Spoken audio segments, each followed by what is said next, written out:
Hello everyone, I welcome you all to Divya career. So students, आज के session में हम लोग कुछ numericals and case studies discuss करेंगे based on Indian economy and financial system which is paper 1 of AIIB। इसके पहले हमारे सेपरेट वीडियोस आ चुके हैं based on complete numericals and case studies, तो अगर किसी ने नहीं देखे हैं तो उसको जरूर से प्लेलिस्ट से जाकर चेकआउट कर ले। All those videos are very very important. और इसके अलावा PYQs रिलेटेड भी वीडियोस आ चुके हैं, तो वो भी देख लीजिएगा अगर आपके मिस हो गए हैं। तो चैनल को जरूर से सब्सक्राइब कर लीजिए और बेल आइकन प्रेस कर दीजिए, जिससे आपको टाइमली नोटिफिकेशन मिलता रहे जब भी हमारा वीडियो आए।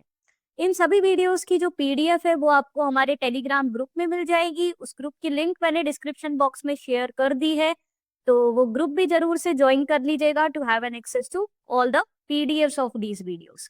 सो now let's start with our today's session. So आज का फर्स्ट केस रीड करते हैं। केस है, during an economic downturn the price of rice increases from ₹40 to ₹60 per kg. Poor households continue buying the same or even more rice, reducing their consumption of meat. So क्या case है, economic downturn का था, तो उसमें जो rice जो कि एक बेसिक कमोडिटी होती है, स्टेपल डाइट होती है, उसका प्राइस बढ़ गया फ्रॉम ₹40 पर केजी टू ₹60 पर केजी, जिसकी वजह से जो पुअर हाउस होल्ड्स थे उनका जो कंजम्पशन था राइस का वो बढ़ गया, या फिर सेम रहा कुछ लोगों का और ज्यादातर लोगों का बढ़ गया with the increase in the price. और जो दूसरे ऑल्टरनेटिव्स थे जैसे कि मीट, उन सब का कंजम्पशन उन्होंने कम कर दिया बिकॉज ऑफ कोर्स वो और ज्यादा कॉस्टली हो गए। सो क्वेश्चन है, rice in the above case is an example of dash. Option A Veblen goods, option B inferior goods, option C Giffen goods, option D unrelated goods. So इसका right answer होगा option C Giffen goods. So देखिए, हमने विबलन goods के बारे में एक case किया था लास्ट क्लास में, तो वो आपको हमारे मिल जाएगा प्लेलिस्ट में। तो इसमें भी थोड़ा सा आपको हिंट दे देते हैं। विबलन गुड्स जो होते हैं और जो जिफिन गुड्स होते हैं, ये दोनों ही जो लॉ ऑफ डिमांड होता है इसको डिफाई करते हैं, मतलब इसके अगेंस्ट में है। लॉ ऑफ डिमांड ये कहता है कि जब भी किसी कमोडिटी का प्राइस इंक्रीज होता है तो क्वांटिटी डिमांडेड डिक्रीज होता है। बट विबलन गुड्स और जिफिन गुड्स दोनों के की केसेस में अगर प्राइस इंक्रीज होता है तो डिमांड भी गुड्स का इंक्रीज होता है। बट जो विबलन गुड्स होते हैं they are related to the luxury goods, luxury commodities के बारे में आता है, जहाँ पे सोशल प्रेस्टीज की वजह से अगर प्राइस राइज भी होता है टू अ सर्टेन एक्सटेंट तो उनका डिमांड इंक्रीज होता है by the high income customers. But Giffen goods जो होता है वो गुड्स होते हैं related to the staple diet और these are the very essential commodities. तो अगर इनका बेसिक गुड्स है जैसे कि पोटैटो है, राइस है, इनका प्राइस इंक्रीज भी अगर होता है तो भी डिमांड इंक्रीज होता है, क्योंकि ये तो चाहिए कंजम्पशन के लिए। अब क्या होता है, जो अदर ऑल्टरनेटिव जो भले ही छोटे अमाउंट में पुअर पीपल कंज्यूम कर रहे होंगे पहले, फॉर एग्जांपल मीट, तो जो अदर ऑल्टरनेटिव्स हैं वो और ज्यादा एक्सपेंसिव हो जाते हैं, तो उनका कंजम्पशन तो बिल्कुल ही कट हो जाता है और स्टेपल डाइट का कंजम्पशन बढ़ जाता है, क्योंकि वो अदर ऑल्टरनेटिव्स तो अफोर्ड कर ही नहीं सकते और साथ में इनका कोई बहुत ही क्लोज सब्स्टिट्यूट होता भी नहीं है। Okay, so Giffen goods are the rare type of inferior goods. अब इंफीरियर गुड्स और जिफिन गुड्स में भी कुछ डिफरेंस है। जिफिन गुड्स एक इंफीरियर गुड्स की कैटेगरी में तो आते हैं, बट जो इंफीरियर गुड्स होते हैं they actually follow the law of demand. तो जो इंफीरियर गुड्स होते हैं उनका क्या होता है, उनका प्राइस बढ़ने पे डिमांड कम होता है, बट जिफिन गुड्स का प्राइस बढ़ने पे डिमांड भी बढ़ जाता है। इंफीरियर गुड्स और जिफिन गुड्स में एक ये सिमिलैरिटी है कि दोनों ही इनकम के केसेस में नेगेटिवली मूव करते हैं। मतलब अगर पर्सन की इनकम राइज करेगी, अगर पर्सन की इनकम राइज करेगी तो डिमांड इन गुड्स का कम हो जाएगा, वो दोनों ही टाइप के गुड्स का, चाहे वो इंफीरियर गुड्स हो चाहे वो जिफिन गुड्स हो। ठीक है, सो राइस इसमें किस चीज का एग्जांपल हुआ, करेक्ट आंसर है option C Giffen goods. I hope आपको Veblen goods, inferior goods, Giffen goods इन सभी की करेक्टरिस्टिक्स क्लियर हुई होगी। ओके, ये एक्सप्लेनेशन है जो हर क्वेश्चन के बाद ऑलमोस्ट दिया है, जो आपको हमारे PDFs में मिल जाएगा, तो उसके लिए टेलीग्राम ग्रुप ज्वाइन कर लीजिएगा। नेक्स्ट क्वेश्चन है, the goods as per the case have a dash relationship with the price and a dash relationship with income. Option a negative and positive, option b direct and negative, option c indirect and negative, option d direct and positive. तो पहले तो आपको identify करना था इस case study के base पे कि कौन से गुड्स की बात हो रही है। तो हम लोग ने आइडेंटिफाई कर दिया कि जो गुड्स थे हमारे ऊपर के केस में वो जिफिन गुड्स थे जिनकी बात हो रही थी। अब जिफिन गुड्स कैसे रिलेट करते हैं to the price and to the income, तो वो हमें क्लियर होना चाहिए। क्या थे हमारा करेक्ट आंसर? ऑप्शन बी हमारा राइट आंसर होगा, क्योंकि अभी हमने देखा प्राइस के साथ इनका डिमांड बढ़ता है तो इसीलिए पॉजिटिव रिलेशनशिप है। बट इनकम जैसे जैसे कस्टमर्स की बढ़ती जाती है तो इनका डिमांड क्या है, कम होता जाता है, तो इनकम के साथ नेगेटिव रिलेशनशिप है। तो पॉजिटिव और नेगेटिव या डायरेक्ट या इनडायरेक्ट इस तरीके का आंसर होना चाहिए। तो करेक्ट आंसर हो गया ऑप्शन बी। जहां पे प्राइस के साथ डायरेक्ट रिलेशनशिप है, that is why it is defying the law of demand. Law of demand के अगेंस्ट मूव कर रहा है ये। और इनकम के साथ इसका नेगेटिव इलास्टिसिटी या नेगेटिव रिलेशनशिप है, because the poor people, because income अगर बढ़ेगी इनकी तो of course their demand would be reduced. So correct answer is option B. Okay, next case read करते हैं। ABC Limited experienced rapid growth over the past 2 years. Its factories were running at full capacity and the companies increased the wages to meet the production demands. However, recently their inventory has started piling up as the consumer demand stagnated. Prices have begun to fall and the company has altered its expansion plans. Workers are now facing layoffs. ठीक है, तो ये case है हमारा जिसमें एक ABC limited company की बात हो रही है, जो कि पहले 2 सालों तक तो उसने बहुत ही रैपिड ग्रोथ एक्सपीरियंस किया, सब अच्छा चल रहा था। ओके, फुल कैपेसिटी पे वर्क चल रहा था, वेजेस भी लोगों की इंक्रीज करी गई। बट करेंटली रिसेंटली क्या देखने को मिला, उनका स्टॉक बिक नहीं रहा है, तो इन्वेंट्री क्या है, पाइल अप होने लग गई है, डिमांड स्टैग्नेट हो गई है और अब प्राइसेस, डिमांड कम हो गई है, प्राइसेस भी फॉल होने लग गए हैं उसके स्टॉक्स के मार्केट में। और एक्सपेंशन प्लान कंपनी ने अभी फिलहाल के लिए रोक दिया है। तो ये केस है हमारा। अब हम लोग को ये बताना है based on this case, which phase of business cycle is ABC limited currently experiencing. Currently ये कौन से फेज पे है? ऑप्शन से boom, option B recession, option C depression, option D recovery. So जो बिजनेस साइकिल के फेजेस होते हैं ये 4 ही होते हैं, बूम, रिसेशन, डिप्रेशन, रिकवरी, ये 4 फेजेस होते हैं। अगर हम इस केस को बड़े अच्छे से, तो जो करंट फेज है जहाँ पे उसकी इन्वेंट्री पाइल अप हो रही है, डिमांड कम होने लग गई है और प्राइसेस फॉल होने लग गए हैं, ये स्टार्ट हुआ है होना, तो ये फेज हो गया रिसेशन का फेज। ओके, जैसे इकोनॉमी का रिसेशन होता है उसी तरीके से ये जो बिजनेस साइकिल होती है उसमें भी ये डिफरेंट फेजेस आते हैं ओवर द टाइम पीरियड। ठीक है, तो ये हो गया रिसेशन का फेज, क्योंकि इसमें आप देख सकते हो जो डिमांड कम हो रही है। ओके, और जो सोल्ड स्टॉक है वो अनसोल्ड है, प्रोडक्शन को रिड्यूस कर दिया गया, इन्वेस्टमेंट्स होल्ड कर दिए गए हैं, वर्कर्स है उनको निकाला जा रहा है। Okay, so there is actually a decline in the economic activity. There is a slowdown in the work. Okay. Next question है, which of the following best describes the earlier phase that ABC Limited experienced? अब पुराने phase के आपको बताना है कौन सा है। So ये इजी है आपके लिए क्वेश्चन, राइट आंसर है boom.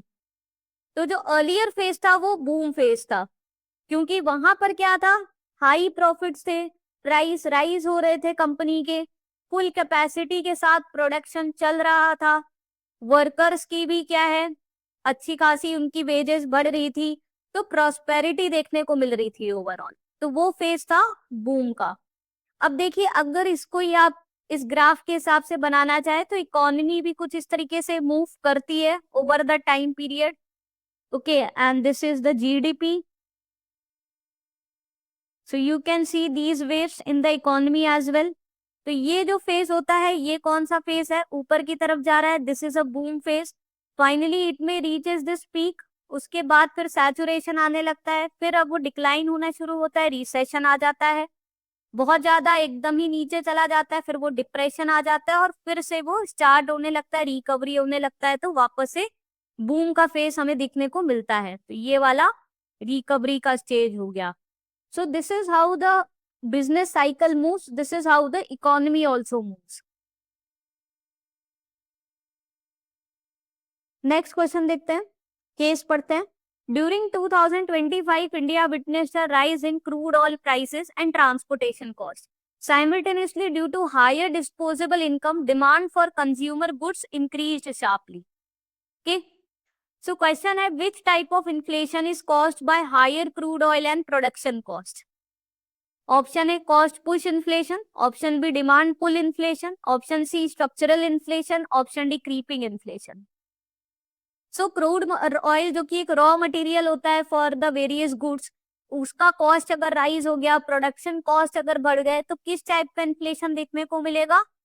Option a cost push inflation देखने को मिलेगा, जहां पे cost of producing the goods increase हो रहा है, कॉस्ट बढ़ रहा है, कॉस्ट ऑफ प्रोडक्शन, उसकी वजह से उस गुड्स के जो प्राइसेस हैं वो राइज होंगे।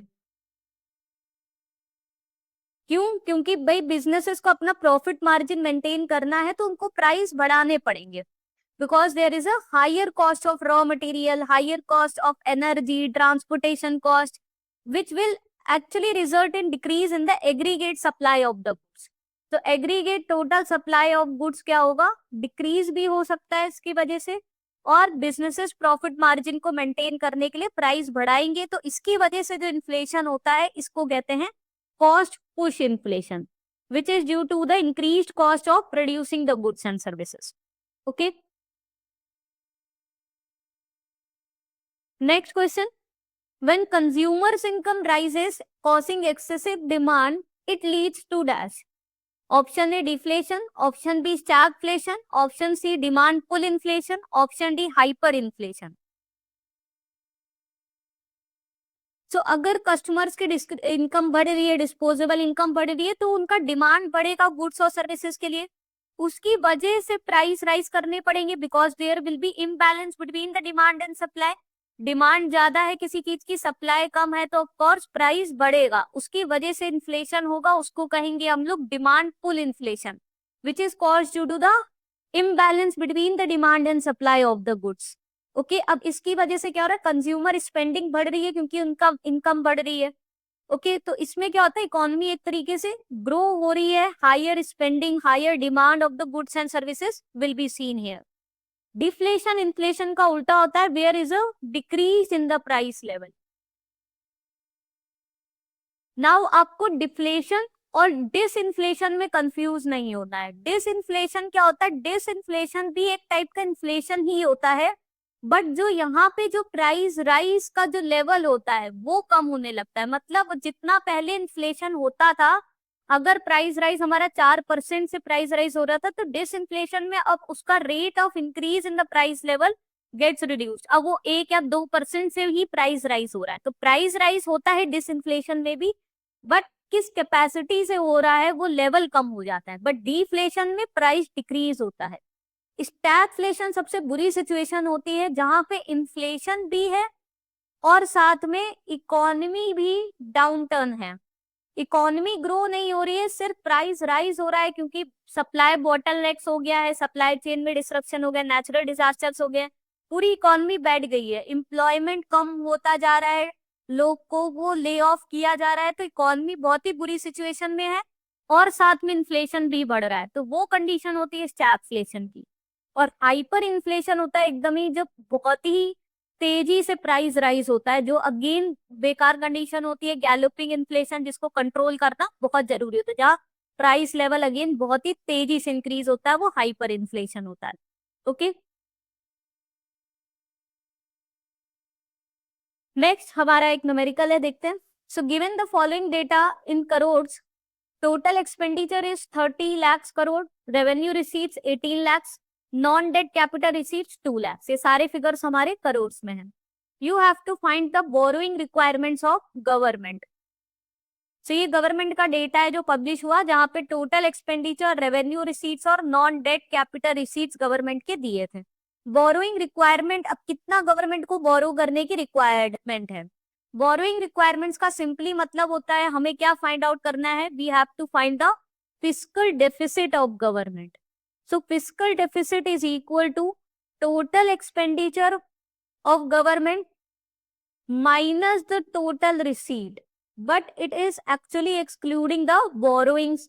तो इसीलिए हमें कितना बोरो करने की जरूरत है, मतलब गवर्नमेंट को कितना बोरो करने की जरूरत है, उसी को हम लोग फिस्कल डेफिसिट से पता लगता है। Total expenditure is revenue plus capital expenditure which is given as 30 lakhs and minus total receipts, जिसमें हम लोग बोरोइंग्स को हटा देते हैं। तो revenue receipts plus non debt capital receipts, non debt which is not in the form of borrowing, तो इन दोनों रिसीट्स को ऐड करेंगे। So 18 lakhs plus 2 lakhs, so 30 lakhs minus 20 lakhs crore हो गया।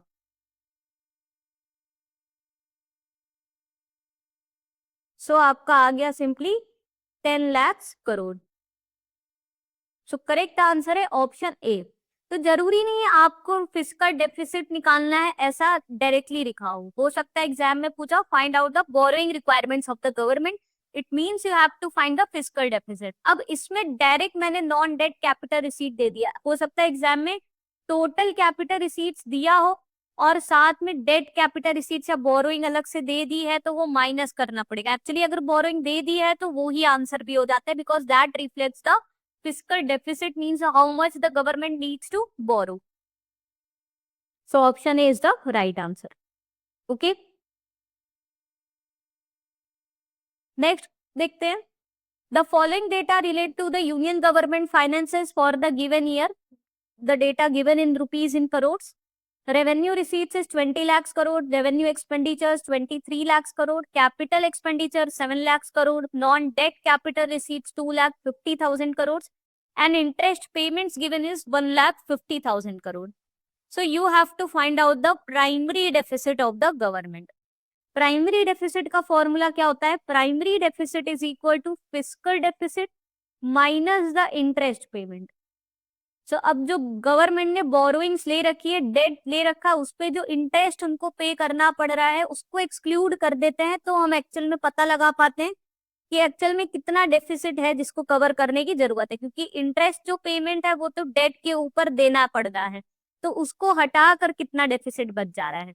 तो इसके लिए हमें पहले तो फिस्कल डेफिसिट निकालना पड़ेगा। So fiscal deficit is equal to total expenditure which is revenue expenditure and the capital expenditure. So 23 lakhs plus 70 lakhs crore आपका 30 lakhs करोड़ हो गया total expenditure, minus revenue receipts plus non debt capital receipts. So 20 lakhs plus 2 lakh 50,000 कर देंगे यहाँ पे। सो ये हो गया 22 lakhs 50,000। ओके, आई होप आपको क्लियर हो रहा है। तो फिस्कल डेफिसिट हो गया आपका 30 lakhs minus 22 lakhs 50,000 crore is equal to 7 lakhs 50,000 crore. ठीक है, कुछ नहीं, जैसे अभी पहले किया था वैसे ही किया है। ये आपका टोटल एक्सपेंडिचर है, revenue expenditure plus capital expenditure, और ये है आपका revenue receipts plus non debt capital receipts. ठीक है, तो ये हमारा 7,50,000 करोड़ आ गया। अब हम लोग प्राइमरी डेफिसिट निकालेंगे, जिसमें फिस्कल डेफिसिट में हम लोग इंटरेस्ट जो वो पे कर रहा है उसको माइनस कर देंगे, गवर्नमेंट जो पे कर रही है 1,50,000 करोड़। सो प्राइमरी डेफिसिट आ गया हमारा 6 lakhs करोड़।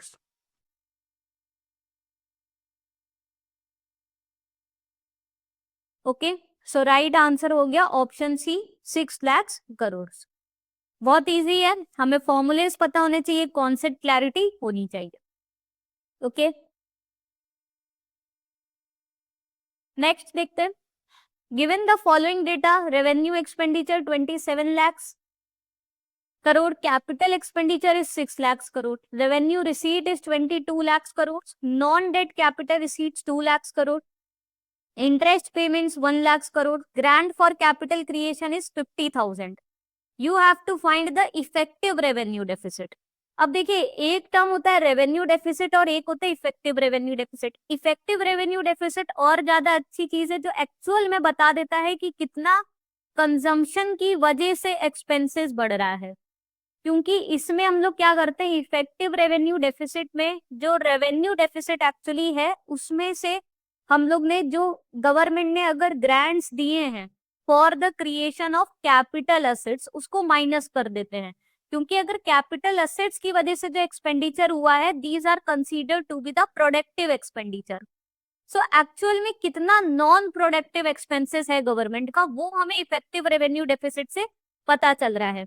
ओके क्योंकि कैपिटल जो होता है कैपिटल एक्सपेंडिचर वो तो हमेशा अच्छा ही माना जाता है कि वो एक्चुअली में ज्यादातर कैपिटल एक्सपेंशन उससे प्रोडक्टिव असेट्स आएंगे, अर्निंग्स होगी, बट जो रेवेन्यू डेफिसिट है वो बेकार माना जाता है क्योंकि वो आपके पास उतनी रेवेन्यू नहीं हो रही हो जितना आप खर्चा कर दे रहे हो, तो ये हमेशा कंजम्पशन बेसिस होता है। बट इसमें अगर आपने कैपिटल असेट्स क्रिएट करने के लिए भी ग्रांट्स अगर दिए हैं जो कि आपका रेवेन्यू एक्सपेंसेस का पार्ट है, तो आप रेवेन्यू डेफिसिट में उसको माइनस कर देते हो to find the effective revenue deficit which actually reflects the non-productive or the consumption expenses of the government. Okay, so I hope आपको इफेक्टिव रेवेन्यू डेफिसिट क्यों निकालते हैं ये भी क्लियर हो गया होगा। सो इफेक्टिव रेवेन्यू डेफिसिट के लिए पहले तो रेवेन्यू डेफिसिट निकालना रहेगा।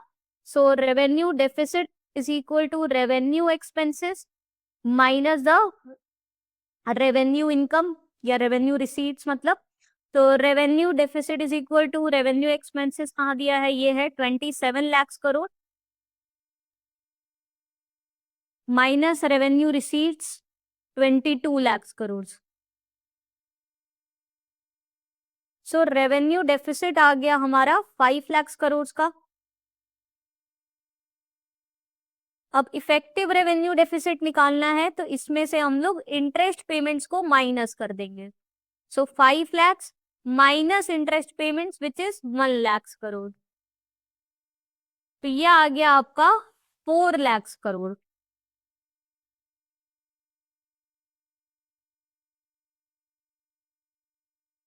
सॉरी ग्रांट्स फॉर कैपिटल करेंगे ना, इंटरेस्ट पेमेंट्स तो हम लोग प्राइमरी डेफिसिट में करते हैं। सो ग्रांट्स फॉर कैपिटल एसेट जैसे ऊपर समझाया अभी इतनी देर तक minus 50,000, not the interest expenses. Interest expenses तो फिजिकल डेफिसिट माइनस इंटरेस्ट करते हैं प्राइमरी के लिए।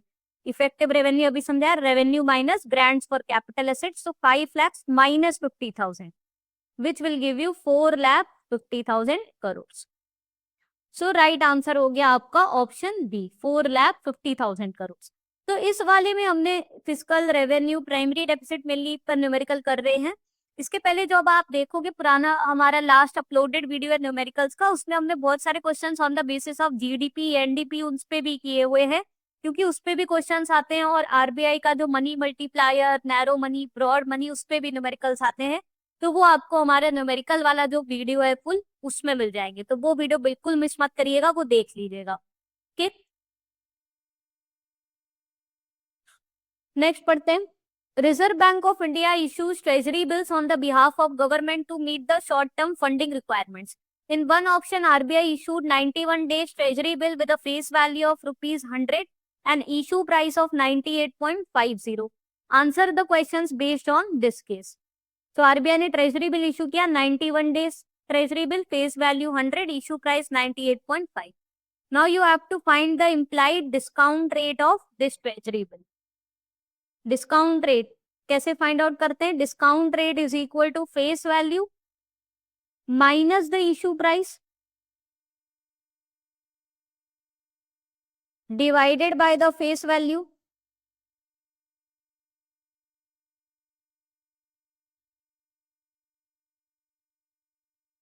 into 100 into 365 days upon the days to maturity।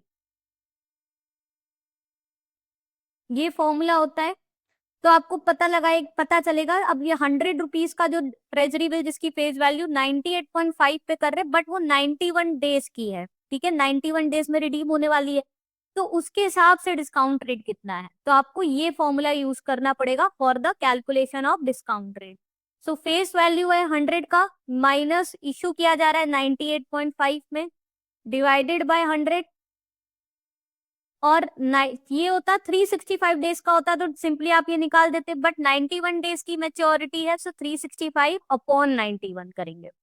Okay इसको आप सॉल्व कर लीजिएगा, आपका आंसर आ जाएगा 6.04%। So option C is the right answer. तो इस टाइप के भी क्वेश्चंस आते हैं एग्जाम में, आई होप आपको कर लोगे, अब आप एग्जाम में आएगा तो आपको क्लियर हो गया होगा। नेक्स्ट क्वेश्चन है which of the following statements about treasury bill is true? Option A they are issued at a premium, option B they are long term government securities, option C they are zero coupon instruments, option D they carry fixed annual interest. तो देखिए treasury bill में आपको ऊपर के case से भी समझ में आ गया होगा और इसकी करेक्टरिस्टिक भी होती है कि इनको डिस्काउंटेड प्राइस पे आरबीआई इशू करती है, इसको डिस्काउंटेड प्राइस पे इशू करती है और रिडीम करती है इसको फेस वैल्यू पे। तो जो दोनों के बीच का डिफरेंस होता है वो ही रिटर्न होता है इन्वेस्टर्स के लिए, वो ही रिटर्न्स होता है। तो किसी तरीके का इंटरेस्ट नहीं दिया जा रहा और डिस्काउंटेड प्राइस पे इसको इशू किया जा रहा है। So they are issued at premium, ये तो गलत हो गया। अब ये लॉन्ग टर्म सिक्योरिटीज नहीं होती, मैक्सिमम ये 91 डेज, 182 डेज और मैक्सिमम 364 डेज। तो ये मनी मार्केट इंस्ट्रूमेंट्स होती है जिसका मैक्सिमम मेच्योरिटी 364 डेज के लिए इशू की जा रही है। So they are short term securities, not long term, ये भी गलत हो गया। They are zero coupon instruments, ये सही है क्योंकि इसमें आप देख रहे हो जीरो कूपन, इसमें किसी भी तरीके का इंटरेस्ट अलग से नहीं प्रोवाइड किया जा रहा है। इसमें जो फेस वैल्यू है और जो इशू प्राइस है उनके बीच का डिफरेंस है वो ही रिटर्न है होल्डर्स के लिए। So no separate interest is paid on it, so that is why it is they are the zero coupon instruments. They carry the fixed annual interest, again अभी आपको समझाया कोई इंटरेस्ट दिया ही नहीं जा रहा तो फिक्स्ड कैसे होगा? So this is also wrong. Correct answer है option C. Okay, so treasury bills are the short-term instruments which are issued by RBI on the behalf of government because of the liquidity mismatch of the government, and they are issued at the discounted price and redeemed at the face value. So the difference between the two is actually the returns for the investors. There is no separate interest paid on these securities. I hope इसकी सारी characteristics clear हो गई होंगी। साथ में जो इनका issuance price होता है minimum that is ₹10,000 and in multiples of 10,000। तो ये क्वेश्चन भी आ सकता है और मैच्योरिटी पीरियड बताया आपको 91 डेज, 182 डेज और 364 डेज के ट्रेजरी बिल इशू किए जाते हैं। Okay 91, 182 and 364 days. ओके तो ये करेक्टरिस्टिक्स यहाँ पे दी भी है जो आप पीडीएफ में पढ़ सकते हैं। नेक्स्ट केस देखते हैं। ABC Limited, a reputed manufacturing company, plans to raise short-term funds to meet the working capital needs. Its credit rating is high, so it decides to issue the commercial papers. Based on the characteristics of commercial paper, answer the questions. Question है, what should be the minimum credit rating of ABC Limited as prescribed by SEBI? Options है A2, A3, B1, B2. So क्या होगा correct answer? Correct answer is option B A3। So commercial paper अगर कोई भी corporate issue करना चाहती है उसकी मिनिमम रेटिंग होनी चाहिए A3 की। अगर उसका जो इशुएंस है इफ इट इज ₹1,000 करोड़ और more than this amount in one financial year, then they have to obtain 2 credit ratings, मतलब at least 2 credit rating agency, then at least 2 credit rating agency से उनको क्रेडिट रेटिंग लेनी पड़ती है और जिस एजेंसी ने कम रेटिंग दी है वो वाली क्रेडिट रेटिंग अप्लाई होती है जब वो कमर्शियल पेपर मार्केट में इशू करती है। तो बहुत इंपॉर्टेंट क्वेश्चन है क्योंकि commercial paper, certificate of deposit, treasury bill, इन सबसे क्वेश्चंस बहुत ज्यादा आते हैं एग्जाम्स। ओके नेक्स्ट है what shall be the minimum issuance amounts of commercial papers by the ABC limited? Option है 1 lakh, 2 lakh, 5 lakh, 10 lakh. So right answer है option C 5 lakh. So minimum issuance amount हो सकता है कमर्शियल पेपर का 5 lakh and in multiples of 5 lakh. 5 lakh से कम में नहीं कर सकती। पहले 1 लाख होता था, फिर बाद में आरबीआई ने इंक्रीज करके इसको 5 लाख कर दिया। और जो इनका टेन्योर होता है that varies from 7 days to 1 year। Okay so these are the money market instruments, इसका मैच्योरिटी पीरियड 1 year से ज्यादा का नहीं होता है। नेक्स्ट केस देखते हैं। Inflation target was set in the range of 2 to 6%. India's inflation has surged to 7%. To control inflation, the RBI raised the repo rate. अब क्वेश्चन है increasing the repo rate will lead to dash. Option A cheaper loans for the public. Option B reduction in money supply. Option C increase in demand. Option D expansionary policy. सो क्या होगा correct answer? Repo rate बढ़ाने से क्या होगा? There would be a reduction in money supply. So higher repo rate से क्या होता है? रेपो रेट अगर बढ़ जाता है सो बैंक्स के लिए जो बोरोइंग्स है वो कॉस्टली हो जाती है, क्योंकि आरबीआई से उनको हायर इंटरेस्ट रेट पे मनी बोरो करना पड़ता है। अब इसी को वो पास ऑन करते हैं on the consumer loans, MSE loans. तो मार्केट में जो लोन्स है वो महंगा हो जाएगा। सो चीपर लोन्स गलत हो गया, loans would become expensive. Repo rate बढ़ गए तो उससे मनी सप्लाई क्या हो रहा है? कम हो रहा है। अब लिक्विडिटी कम हो रही है, डिमांड इन्वेस्टमेंट कम होगा, मनी सप्लाई कम होगा, बोरोइंग्स रिड्यूस होंगी, लोग बोरोइंग्स कम करेंगे, लोन्स कम लेंगे, हायर इंटरेस्ट रेट है, डिमांड इंक्रीज की जगह डिक्रीज होगी। And this is a kind of contractionary part, क्योंकि मनी सप्लाई भी इससे कम हो रहा है। ओके, नेक्स्ट है which of the following is most likely to happen after the repo rate hike? Option A banks lower the lending rates, option B investment increases, option C borrowing cost increases, option D liquidity rises. So क्या होगा correct answer? Option C borrowing cost increases. अभी आपको बताया repo rate की वजह से banks के लिए लोन्स कॉस्टली हो गए, तो वो मार्केट में भी पास ऑन करेगी, तो हमारे लिए कंज्यूमर लोन्स, बिजनेसेस लोन सब महंगे हो जाएंगे, उससे इन्वेस्टमेंट कम होगा, डिमांड कम होगी। ओके, लिक्विडिटी मार्केट में कम होगी, मनी सप्लाई कम होगा। ओके, तो banks increase the lending rates, investment decreases, borrowing cost increases and liquidity falls. तो आपको ये सारे करेक्टरिस्टिक्स क्लियर होने चाहिए कि क्या करने से क्या होता है, रेपो रेट बढ़ाने से क्या होगा, या कैश रिजर्व रेशियो बढ़ाने से क्या होगा, सीआरआर बढ़ाने से भी ये सब चीजें होंगी। ठीक है, क्योंकि वो भी इसीलिए किया जाता है कि इन्फ्लेशन को कंट्रोल करे, मनी सप्लाई को कम करे, बोरोइंग स्पेंडिंग को कम किया जाए, तभी सीआरआर वगैरह भी बैंक के बढ़ाया जाता है, आरबीआई बढ़ाती है। ओके, तो आपको ये सारी चीजें क्लियर होनी चाहिए। सो स्टूडेंट्स, आज का सेशन यहीं ओवर होता है। अगर आपको पसंद आया हो, कुछ भी आपने इससे सीखा हो, जरूर से लाइक कर दीजिएगा और चैनल को जरूर से सब्सक्राइब कर लीजिए, जिससे जब भी हमारा वीडियो आएगा आपको टाइमली नोटिफिकेशन मिल जाएगा। हमारी सेपरेट प्लेलिस्ट बनी हुई है for all the subjects of JAIIB, उनको चेकआउट कर लीजिए। उसमें previous year questions and important questions discuss करे गए हैं, तो सारी वीडियोस अच्छे से देख लीजिएगा। और जरूर से चैनल की लिंक को शेयर करिए अपने बाकी फ्रेंड्स के साथ जो भी जेआईबी सीआईबी की प्रिपरेशन कर रहे हैं। ओके, और इनकी पीडीएफ्स के लिए आपको बताया टेलीग्राम ग्रुप है हमारा, उसको ज्वाइन कर लीजिए, उसकी लिंक मैंने डिस्क्रिप्शन बॉक्स में शेयर कर रखी है। Okay, so see you in the next session. Thank you.